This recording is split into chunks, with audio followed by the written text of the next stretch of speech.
You are invited to participate in a true multimedia experience coming to a home near you. LCM TV is bringing Lake County into the new millennium with news, live broadcast, information, music, talk shows, and local programming, all streaming in high definition online and soon to be on your Roku box. Join us at lcm-tv.com or be a part of our studio audience. You can also watch the shows at lakecomagazine.com as we provide programming to inform, enlighten, and maybe even enrage you.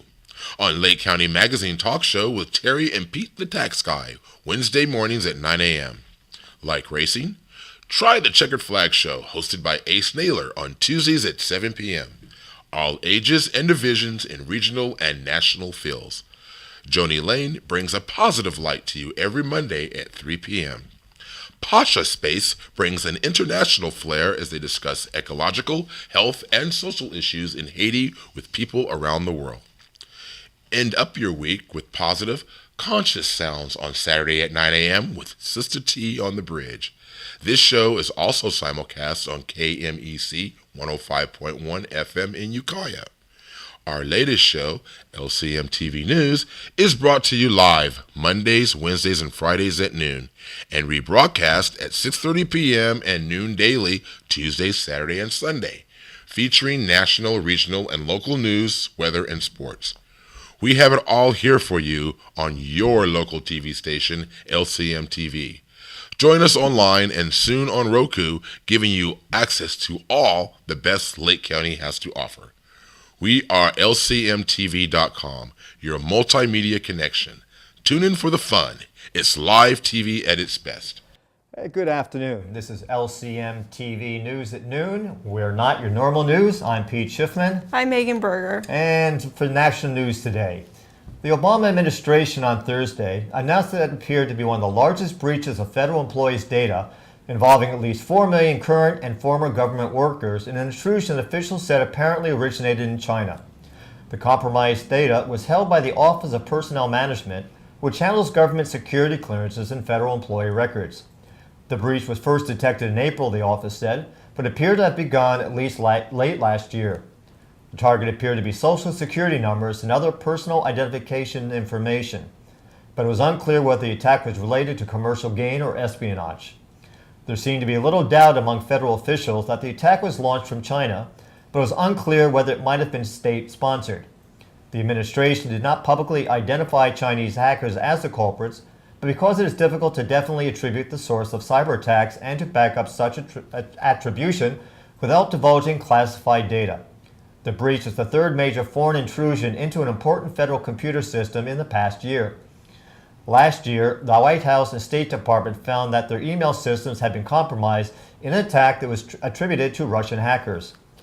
Administrative officials said they made the breach public only after confirming last month that the data had been compromised and after taking additional steps to insulate other government agencies from the intrusion. Mr. Obama has been briefed on the case, according to officials. Without public notice or debate, the Obama administration has expanded the National Security Agency's warrantless surveillance of Americans' international internet traffic to search for evidence of malicious computer hacking, according to classified NSA documents. In mid-2012, Justice Department lawyers wrote 2 secret memos permitting the spy agency to begin hunting on internet cables without a warrant and on American soil for data linked to computer intrusions originating abroad, including traffic that flows to suspicious internet addresses or contains malware, according to the documents. The Justice Department allowed the agency to monitor only addresses and cyber signatures, patterns associated with computer intrusions that it could tie to foreign governments.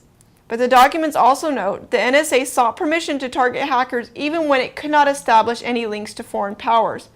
The disclosures, based on documents provided by Edward J. Snowden, the former NSA contractor, and shared with the New York Times and ProPublica, come at a time of unprecedented cyber attacks on American financial institutions, businesses, and government agencies, but also a greater scrutiny of legal justifications for broader government surveillance. While the Senate passed legislation this week limiting some of NSA's authority, it involved provisions in the USA Patriot Act and did not apply to the warrantless wiretapping program. Government officials defended the NSA's monitoring of suspected hackers as necessary to shield Americans from the increasingly aggressive activities of foreign governments.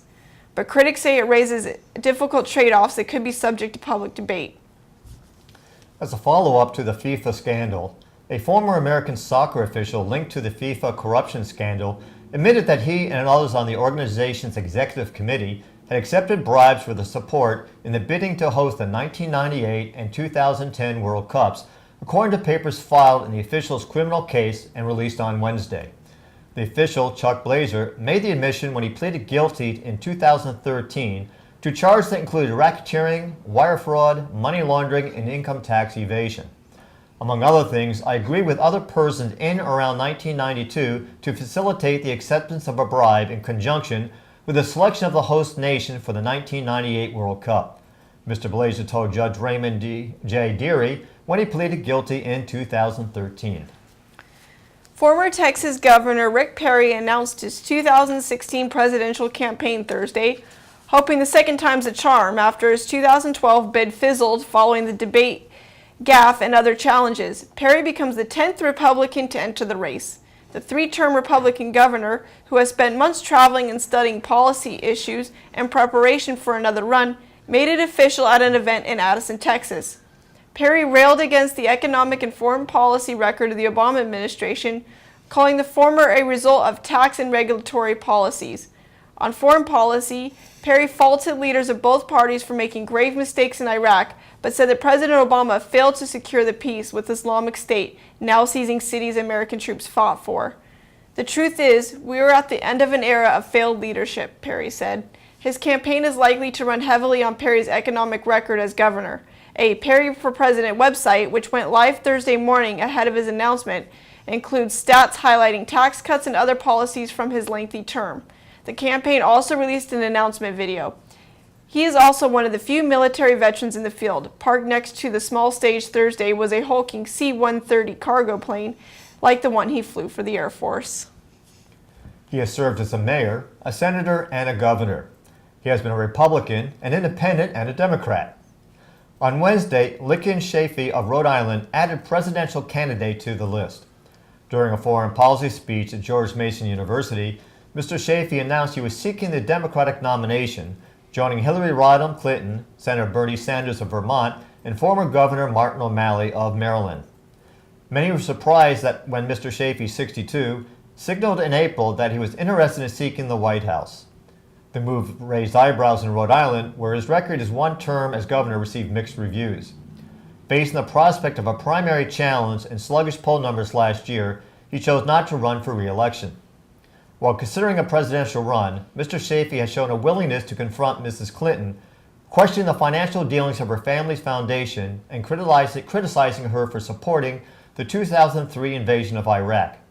Mr. Chafee, a Republican at the time, was the only senator from his party to vote against the war. Mr. Chafee's presidential announcement lacked the festive atmosphere that some of the other candidates had sought to create. His logo was projected on a screen in front of about 100 people, many of whom said they were students and required to attend for class. After an intense lobbying campaign, a federal advisory panel recommended approval of what would become the first drug to treat the lack of sexual desire in women. The move was immediately hailed by some women's organizations as a step towards sexual equality by, in effect, giving women their counterpart to Viagra, the widely prescribed drug for male erectile dysfunction. By a vote of 18-6, the Advisory Committee to the Food and Drug Administration favored approval of the drug Fibanserin for women whose lack of sexual desire was not attributable to other cases such as disease or relationship troubles, providing that certain steps were taken to limit the risks of the drug. Doctors might be required, for instance, to inform patients of potential side effects like low blood pressure, fainting, nausea, and dizziness, and physicians might have to become certified to prescribe the drug. The drug could be approved by August 18th, the FDA's deadline for making a decision. The agency usually follows the advice of its advisory committees, but Thursday's vote was closer than the numbers indicate, making it less clear how the FDA will respond. Several committee members say they voted yes, with great misgivings because of the drug's modest benefits and possible side effects. We will be back after this moment with the regional news.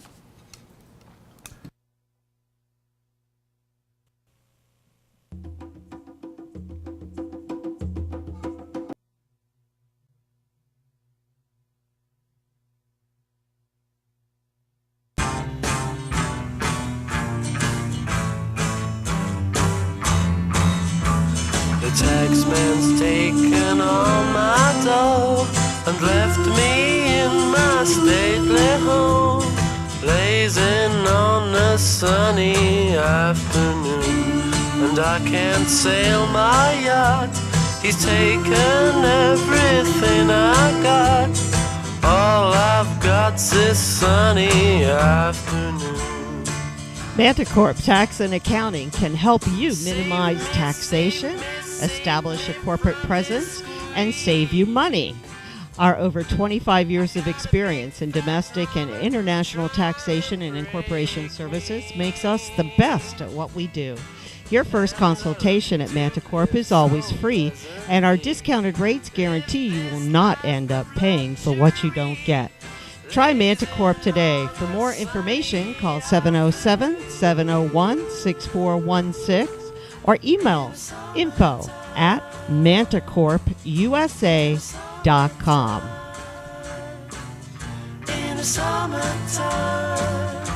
And welcome back. In regional news today, for the expected 1,500 plus people attending the International Desalination Association World Congress, the highlight will be a September 4th tour of the $1 billion desalination plant under construction in Carlsbad.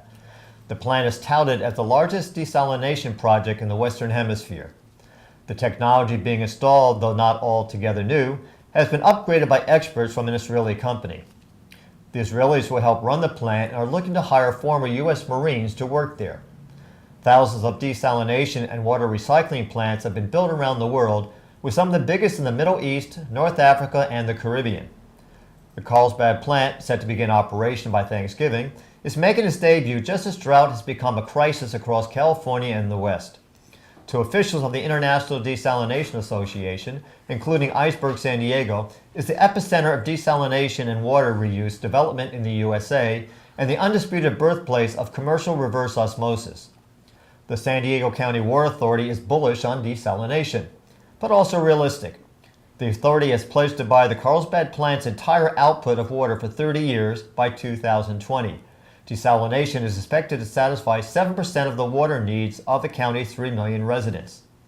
The Carlsbad water will be more expensive than the water the county authorized buys from the Metropolitan Water District of Southern California and the Imperial Irrigation District. The desalination water will boost the monthly bill of an average residential water customer from $5 to $7, according to San Diego officials. A former FBI special agent is accused of pocketing more than $100,000 while executing search warrants during drug investigations in California, according to federal prosecutors on Thursday. Scott M. Bowen, 44, faces charges including conversion of federal property, obstruction of justice, money laundering, falsifying documents, and witness tampering, according to the U.S. Attorney's Office.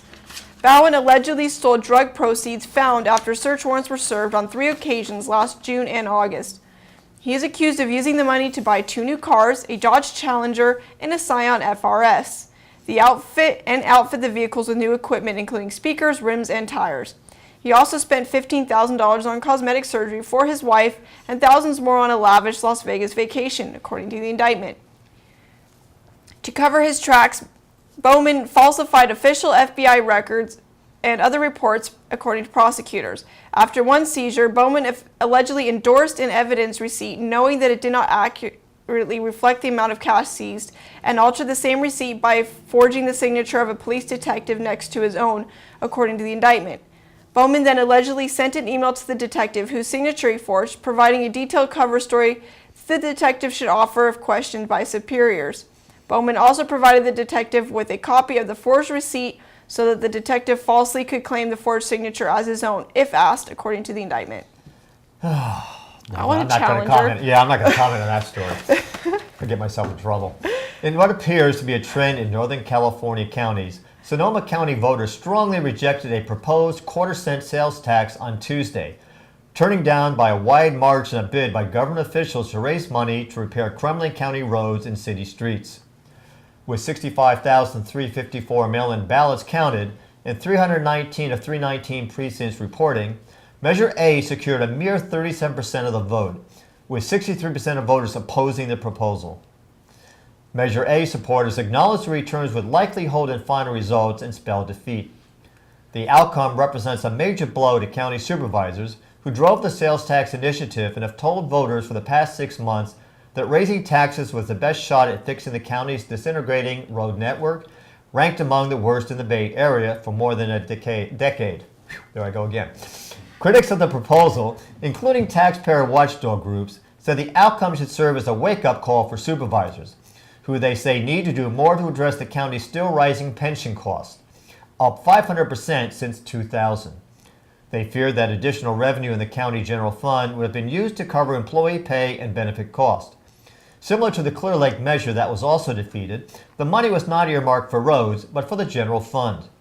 The tax, which would have generated up to $100 million over 5 years, was to be used for public safety and other essential services besides road improvements. California's latest attempt to regulate medical marijuana advanced off the assembly floor on a 50-5 vote Thursday. The state's cannabis industry has exploded since California legalized medical pot in 1996, but annual attempts to impose statewide controls on the cannabis marketplace have collapsed, often with law enforcement groups working to defeat the measures. Two competing measures, one favored by the cannabis industry and another endorsed by groups representing police chiefs and cities, recently merged into a single measure. Assembly Bill 266 arrived on the assembly floor with the League of California Cities and the California Police Chiefs Association in support, and the California Cannabis Industry Association withholding outright support, but working to round up votes. The United Food and Commercial Workers Union is also on board. Law enforcement support provided crucial cover to members, including 12 Republicans who backed the bill. Assembly Bill 266 would create what's called a dual licensure system, with cannabis entrepreneurs needing to secure permits both from local authorities and from one of the few state agencies. The Department of Food, Public Health would oversee testing, and the Department of the Food and Agriculture would deal with cultivation, and the Board of Equalization would handle sales and transportation, all under the auspices of a new governor's office of marijuana regulation. Because of that two-tiered system, cities and counties could still move to ban or restrict medical marijuana. While advocates bemoan a patchwork of varying regulations, lawmakers have shied away from bills that would restrict local autonomy. So that means our county and cities can continue doing what we're doing. Yep. Good. For the third time in 4 years, advocates for altering public pensions have a plan they want to put on a statewide vote. For this time, they're proposed by pension change advocates Chuck Reed and Carl DeMaio has a new twist. Pensions and other retirement benefits themselves would automatically become a matter of ballot box politics by requiring a voter approval anytime government officials sought to upgrade benefits.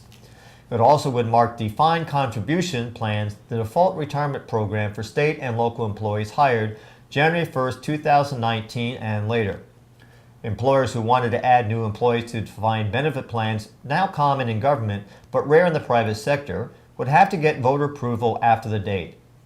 Reid said the measure is necessary to rein soaring retired benefit costs that are crowding out funding for important services such as police, fire, schools, and road repairs. The proposal would also apply to other retirement benefits such as medical insurance, aiming to cut what the proponents say are soaring retirement costs that have driven some cities into bankruptcy. Other provisions will prohibit government employers from paying more than half the cost of employee retirement benefits without voter approval, and block politicians and government agencies from suing or taking other action to impede voter-approved ballot measures regarding employee compensation or retirement benefits. According to state figures, the gap between what California's 130 public pension systems have promised and their assets to cover those promises went from $6.3 billion in 2003 to $198 billion in 2013. Pension change advocates say the gap will only grow, and meeting obligation to retirees is draining money from core services, particularly in cities where employee compensation is a hefty percentage of budgets. Local news is next. We'll be right back.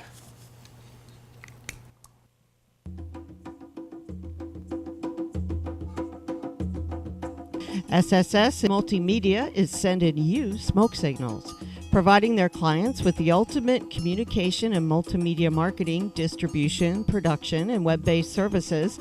They feature high-def video equipment and quality audio sound. SSS is your multimedia source, from graphics for business cards to television production, radio, live sound, and everything in between. SSS is sending you smoke signals. Get your message out with SSS Multimedia. For more information, call 707-701-6416 or email info@sssmultimedia.com.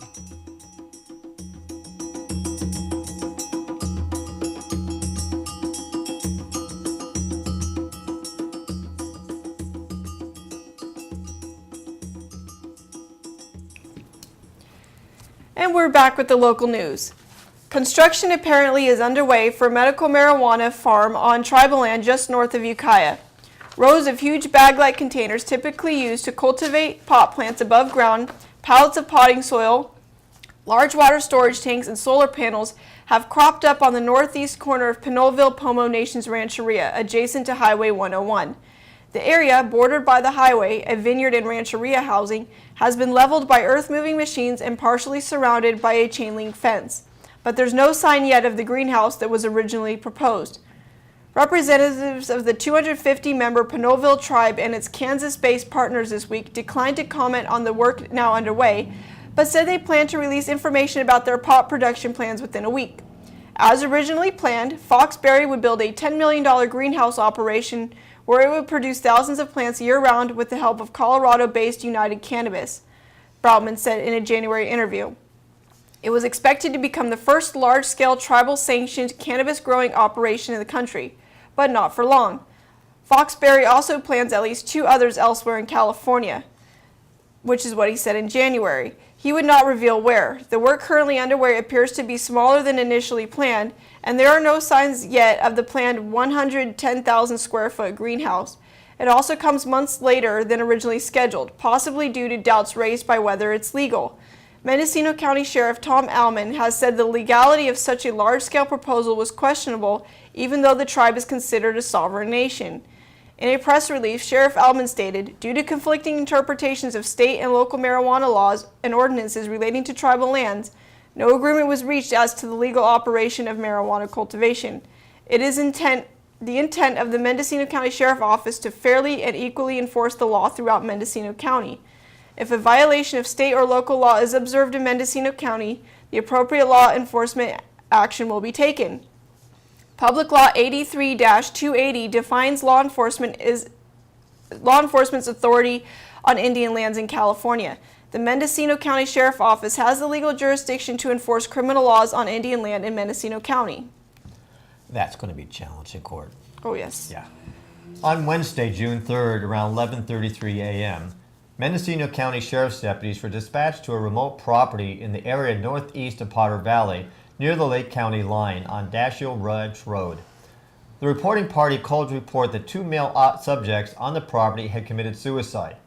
Deputies arrived on scene and located 2 deceased adult males, one 50 and the other 21 years old. Witnesses indicated the 2 men had committed suicide. Deputies initiated an investigation and spoke to several persons at the scene.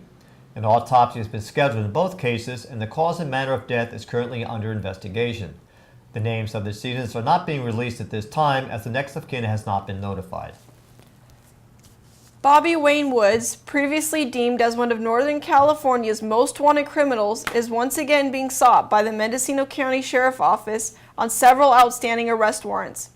According to MCSO, Woods is wanted on 2 no-bail warrants, 1 felony warrant with a bail amount worth $250,000, and an additional misdemeanor warrant with the bail set at $10,000. Woods, 32 of Ukiah, was on Northern California's most wanted list in the past by the U.S. Marshal Service and the Mendocino County Sheriff Office before being apprehended last October in Sacramento. At the time, he was transferred back to Mendocino County for multiple arrest warrants, including those for a suspected felony domestic violence battery incident last May, in which he was a parolee at large. Additionally, he was suspected of failing to appear in court, parole violation, and driving on a suspended or revoked driver's license. According to MCSO Captain Greg Van Patten, this was in October. After being apprehended in Sacramento, Woods was eventually booked into the Mendocino County Jail on $515,000 bail. He made bail several days later, according to records. Woods has been known for having a lengthy and violent criminal history, according to Northern California's Most Wanted, which said he was previously paroled from state prison on a robbery offense. Woods has been known to have previously resided in Willits, Colusa, Sacramento, and Bakersfield. On a more lighter note, after those stories, the Clear Lake Youth Fest was held for the third year. Those who participated seemed to have lots of fun. And Lee Lambert is his assistant commissioner with the junior band. So let's give all of them a big hand. They worked really hard to keep this youth center open. And I really want to thank Jack. Jack is one of our board members. Come on up here. He's also helped this morning. Got here early and been working really hard. So we want to thank all of our participants. I want to thank all of the kids. There's still some raffles we're going to do here in just a few minutes. We got some raffles going on over here at Jen's booth over here. So please go. We still got some cards out here if you'd like to go see them. So it's been a great success, eh? Yes, it has. All right, and how everything ran smoothly. I'm sorry I'm here late, but I have to work on Saturday mornings. Everything's going well. The weather's held out. I'm amazed. I'm going to take a shot because it's circling around and it hasn't landed yet. So you're really lucky about that. But everybody looks like they're having a great time, and hopefully this is a good fundraiser for the youth center. And how many years have you been doing it? This is our third one. Third year. Okay, great. And every year it gets better and better, I see. Well, thank you very much and congratulations, and we appreciate everything you do. All right, thanks. Huh? No, I got to just...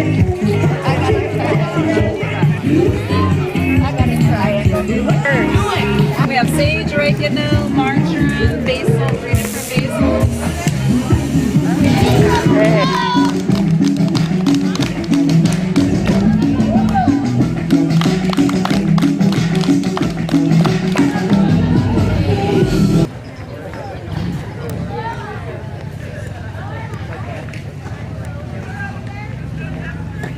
I'm just a street musician out here trying to make a living. No, my heart won't give in. I keep singing. I'm just a boy with this guitar, strumming with this pick the guitar. No, it's not easy, it's hard. The words that I sing all come from this heart. And we'll be right back with the weather and sports. Stay tuned, please.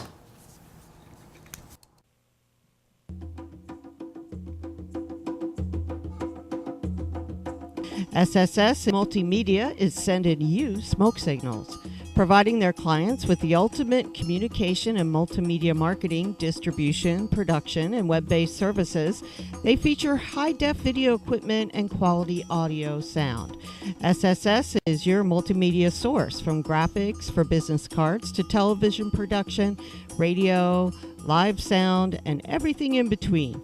SSS is sending you smoke signals. Get your message out with SSS Multimedia.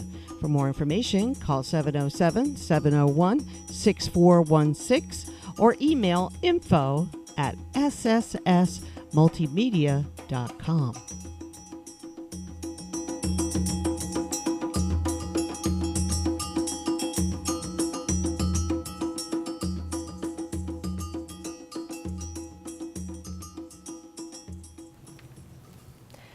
And we're back with your local weather.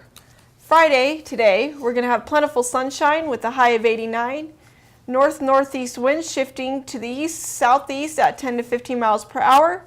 This evening, we're going to have clear skies with a low around 60 miles per hour. Winds at the south at 5 to 10 miles per hour. Tomorrow, we're expecting sunny weather, high near 90 degrees. Winds at the south-southeast at 10 to 15 miles per hour. And Saturday night is going to be clear skies with a low of 62. Winds to the south-southwest at 10 to 15 miles per hour. Sunday will be mainly sunny with a high of 92, a low of 65. Winds southeast at 5 to 10 miles per hour. Sunday night we have a 0% chance of precipitation and 0% chance of rain. Clear skies with a low of 65 as you wrap up the night. Winds south-southwest at 5 to 10 miles per hour. Monday will be mainly sunny with a high of 94. Winds south-southeast at 10 to 15 miles per hour. This weekend's weather will continue all week with temperatures during the day around 90 degrees Fahrenheit with no rain in sight. Get out the sunblock. Almost as bad as Phoenix. Yeah. Almost, not quite. No. In sports, folks, the Warriors beat the Cavaliers 108-100 on Thursday night to take a 1-0 lead in the best-of-7 series. Surviving a spectacular onslaught from LeBron James, The Golden State Warriors took control in overtime and played like the best team in basketball when they needed to be the most. And if Game 1 was any indication, it's going to be a wild ride in the NBA Finals. James scored 44 points, his first 40-point game in the finals, but got only 4 shots in overtime, missing 3. Game 1 did not disappoint. The best team in the NBA during the regular season, that being the Warriors, against the best team in the postseason. A city looking for its first major pro sports championship in 51 years, again Cleveland, against a franchise that hasn't been to the finals or won a title in 40 years. Stephen Curry had 26 points and Klay Thompson 21 for Golden State. James was 18 for 38 with 8 rebounds and 6 assists, and Kyrie Irving, who was limped to the locker room early in overtime, had 23 points, 7 rebounds, 6 assists, and 2 blocked shots. Game 2 is Sunday at Oracle Arena with a start time of 5 o'clock. The Oakland Athletics are finally enjoying a modest winning streak. Jesse Hahn allowed 1 run in 7 innings as the A's completed a 3-game sweep of Detroit on Thursday, winning 7-5 and handing the Tigers their 7th straight loss. Oakland has won a season-high 4 in a row and 6-7. However, the A's 23-33 still have the worst record in the American League. Athletes head to Boston for a 3-game series as A's left-handed pitcher Scott Kazmir takes the mound Friday night against Wade Miley. The San Francisco Giants had the day off. They have lost 5 in a row and find themselves now 1.5 games behind the Dodgers. The Giants resume action this evening when they face the Phillies in Philadelphia. Clear Lake's dream of a perfect season and North Coast Section 5 Division 5 championship came crashing down Wednesday in Lakeport as Head Royce defeated the Cardinals 7-3 in the semifinals. The visitors from Oakland built a 7-0 lead before Clear Lake scored 3 runs in the 6th. In the 7th, Clear Lake got 1 runner on base but could not do more against reliever Nico Horner. The right-hander, who throws in the mid to high 80s, struck out 4 in 1 2/3 innings. The loss was the first in the Cardinals following 26 wins. Head Royce scored 1 in the 1st, 2 in the 3rd, and 4 in the 5th. Reed Gibbs was the winning pitcher, while Dylan Lake, with Tyler Manning leading the way, finished with 5 hits. He had a double, single, and RBI. The other hits were by Cole Branaski, Matt Heller, and Williams himself. In softball, Rachel Wingler struck out 10 and knocked in 3 runs as number 1 seed Clear Lake advanced to the championship game of the NCS Division 5 tournament with a 14-4 victory against St. Vincent in Lakeport on Tuesday. The final is set for Friday at 5 p.m. Wingler gave up 12 hits but got key outs when she needed them. Clear Lake took the lead for good with a 4-run third, and Wingler was in the middle of the uprising. She and Destiny Garcia each knocked in a pair of runs. Wingler's hit was a double. Wingler said this was one of the best games Clear Lake has played. Clear Lake 19-6 banged out 15 hits against St. Vincent pitchers Hannah Scarlett and Amanda Yeager. Emily Omatak had 3 hits, including a double. Finishing with 2 hits apiece were Lila Ogden, Alicia Ledsma, Mina Warner, and Garcia and Wingler. In our last word, unfortunately for Anthony Perosi, his truck broke down. That was a few weeks ago on Staten Island, where he works as a plumber. Truck repairs cost money, and Mr. Perosi's thoughts turned to something he had stashed away behind a pipe in his basement. It was a $2 Powerball ticket that he had bought at 7-Eleven on Page Avenue 6 weeks before. 5 random numbers he had been playing twice a week for years, besides the Powerball number. Now we flash back. A few days after the Powerball drawing on March 14th, Mr. Perosi, 56, was eating lunch in a restaurant where someone told him that the 7-Eleven on Page Avenue had sold a Powerball winner. Behind the bar, his friend Sandy turned around and she said, "Forget about it." She had heard his school teacher had won. She told Mr. Perosi, "You didn't win nothing." "So I didn't check my tickets," he said, and that was that. Mr. Perosi put the ticket in a pouch that he keeps tucked behind a light switch conduit and the concrete wall of his unfinished basement in his home on the north shore of Staten Island. Once in a while, he takes the tickets to get scanned to see if he was won a few dollars. Then, when his truck broke down on April 27th, Mr. Perosi thought back to the 7-Eleven on Page Avenue. He checked the ticket online. "I tried to breathe in, and nothing would go in," he said. "I thought I was having a heart attack, and my heart stopped. So I grabbed the ticket, figuring they would find it in my hand." Then he exhaled. He was still alive. He circled the dining room several times, muttering to himself, his little dogs following. Mr. Perosi had won $136 million. He's splitting it 70-30 with his son, Anthony III. After taxes, the elder Mr. Perosi takes home $38 million, $612,055. I did not say that right. His son, a salesman for a food company, gets a respectable $16,548,223. Mr. Perosi told reporters at a lottery headquarters in the financial district on Thursday that his plans for his winnings were modest. He will continue to work, but less than before. Some people get lucky, don't they? Yeah, at least he's a hard worker. Absolutely. So, well, that's the news for today, folks. You can find our news again on Monday, Wednesday, and Friday next week. Our next live show coming up is today at 3 o'clock, which is the Pasha Show. You'll have a good day, have a great weekend, and we'll see you on Monday. I'm Pete Schiffman. I'm Megan Berger. See you later, folks.